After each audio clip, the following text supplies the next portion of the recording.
Hi sir, this is Sunil from Vibrant TV. Sir, my question is the family star. Thank you ఫైనల్గా అక్కడికి వచ్చినందుకు thank you. Sir Dil Raju గారి banner నుంచి చాలా family సినిమాలు వచ్చాయి అండ్ అన్ని బ్లాక్ బస్టర్స్ అయి ఉన్నాయి. సో ఈ ఫ్యామిలీ స్టార్ కథని మీరు ఒప్పుకోవడానికి రీజన్ ఏంటి సార్? అంటే గతంలో గీతా గోవిందం అని చెప్పి వీళ్ళిద్దరు కాంబినేషన్లో బ్లాక్ బస్టర్ అయింది. ఆ కాంబినేషన్ వల్ల లేకపోతే కథలో మీరు ఎగ్జైట్ అయిన పాయింట్ ఏంటి? మీరు నన్ను నా హిస్టరీ అబ్జర్వ్ చేస్తే నేను కాంబినేషన్స్కు దీనికి పెద్ద టెంప్ట్ అవ్వను. విజయ్ దేవరకొండతో సినిమా చేద్దామని 3-4 ఇయర్స్ కోవిడ్ అప్పటి నుంచే విజయ్ నేను అనుకుంటున్నాము. సో 3-4 స్టోరీస్, ఒక 2 స్టోరీస్ నేను అనుకున్న వినిపించాను. విజయ్ నచ్చి కొన్ని వినిపించాడు. బట్ నాకు నేను అనుకున్న విజయ్ ఎగ్జైట్ కాలే, విజయ్ అనుకున్న నాకు ఎగ్జైట్మెంట్ రాలే. అప్పుడు ఈ థాట్ గురించి విజయ్ షేర్ చేస్తే ఇది నచ్చింది పాయింట్. ఈ పాయింట్ నచ్చటానికి కారణం మీలాంటి చాలామంది.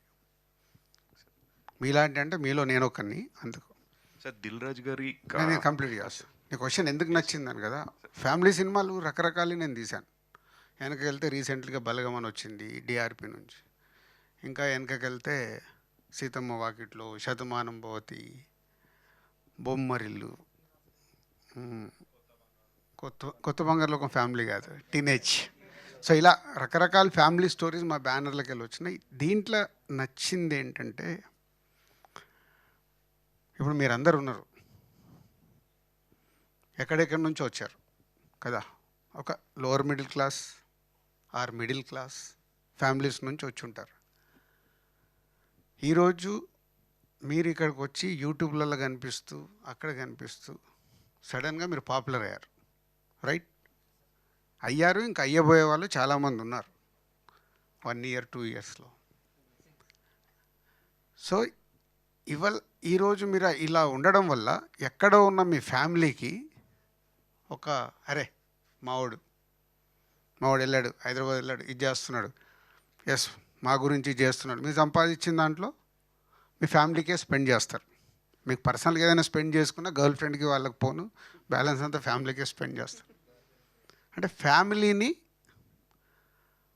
ఎక్కడో విలేజ్లో ఉందో లేకుంటే టౌన్లో ఉన్న ఫ్యామిలీని మీరు మెల్లిగా ఒక పొజిషన్లోకి తెస్తున్నారు మీ హార్డ్ వర్క్తో. దీంతో లోవర్ క్లాస్లో ఉన్న ఫ్యామిలీ మిడిల్ క్లాస్లోకి వస్తుంది. మిడిల్ క్లాస్లో ఉన్న ఫ్యామిలీ ఒక పర్సన్ వల్ల అప్పర్ మిడిల్ క్లాస్లో ఉన్నాడు. ఇట్లా అంటే స్టెప్ బై స్టెప్ ఇలా మారుస్తున్న మనిషి ఉన్నాడు కదా, ఒక పర్సన్, ఆయన ఫ్యామిలీ స్టార్. ఈ పాయింట్ బాగా నచ్చింది నాకు. అంటే అరే భలే ఉంది, నిజం కదా. అండ్ ఇప్పుడు మన మిడిల్ క్లాస్ ఫ్యామిలీస్లో ఉన్నప్పుడు ఇంట్లో ఏదో కారణంగా వైఫ్ అండ్ హస్బెండ్ కావచ్చు, మదర్ పిల్లల మీద కావచ్చు, ఫాదర్ పిల్లల మీద కావచ్చు, తిడుతుంటాం, గొడవ పడేటప్పుడు మిడిల్ క్లాస్ పర్టికులర్లీ పక్కకి వినిపిస్తుందేమో అని జాగ్రత్తగా గొడవ పడుతుంటాం. అదే లోవర్ క్లాస్లో నువ్వు ఊర్లోకి వెళ్ళి చూడు, లోవర్ క్లాస్లో రోడ్డు మీదకి దిగి కొట్టేస్తుంటాడు. అంటే అది కల్చర్. మెల్లిగా అక్కడి నుంచి కొంచెం పైకి రాగానే మన అంటే విలేజ్లో రే చిల్లరోలాగా చేస్తున్నావేంట్రా, అలా చేయకని. సో మిడిల్ క్లాస్లోకి వచ్చినప్పుడు చాలా జాగ్రత్తలు పెరుగుతాయి.